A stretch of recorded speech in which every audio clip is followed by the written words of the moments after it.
اچھا انیشیٹو ہے پاک آرمی کی طرف سے کہ اس طرح سے ہمارے جو شہداء ہیں ان کی ایکنالجمنٹ ہوتی ہے، لوگوں کو پتہ چلتا ہے کہ ہمارے شہداء نے کتنی قربانیاں دی ہیں ہمارے وطن کے لیے، اور یہ آج قائم اور دائم ہے ہمارا وطن، تو وہ صرف اور صرف پاک آرمی اور ان کی قربانیوں کی وجہ سے ہے۔ پاک فوج کے بہادر سپاہی ہیں، وہ اس ملک کو قوم کے لیے جان قربان کرتے ہیں، ہم ان کی جان قربانی پر ان کو خراج تحسین پیش کرتے ہیں اور ان کی قربانیوں کبھی ضائع نہیں جائیں گی۔ پاک فوج زندہ باد۔ کسی بھی ملک کی جو فوج ہوتی ہے وہ اس ملک کا ایک بہت قیمتی سرمایہ ہوتی ہے، اور وہ جو بیسیکلی جو شہداء ہوتے ہیں ان کی ڈیتھ نہیں ہوتی ایکچولی، وہ ہمیشہ زندہ رہتے ہیں ایک اچھے نام کے ساتھ۔ پاک فوج زندہ باد۔ زندہ قومیں اپنے دن اسی طرح مناتی ہیں، اور خاص طور پہ ہمیں فخر ہے اپنے شہداء پر جنہوں نے اپنی زندگیوں کی قربانی دی، اور ہم آج ایک آزاد فضا میں سانس لے رہے ہیں۔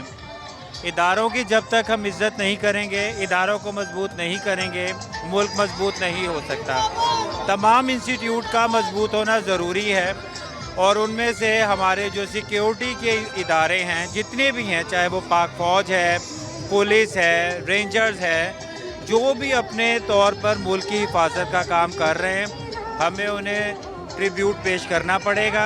شہداء ہمارا فخر ہیں، اور جتنے بھی شہداء ہیں یہ کوئی غیر نہیں ہے، یہ ہم ہی میں سے ہمارے شہداء ہیں، اور انہوں نے دہشت گردی کے خلاف جتنی بھی قربانیاں دی ہیں یہ ہمارے لیے قابل فخر ہیں، اور یہ ان کا خون کبھی بھی رائے گاہ نہیں جائے گا۔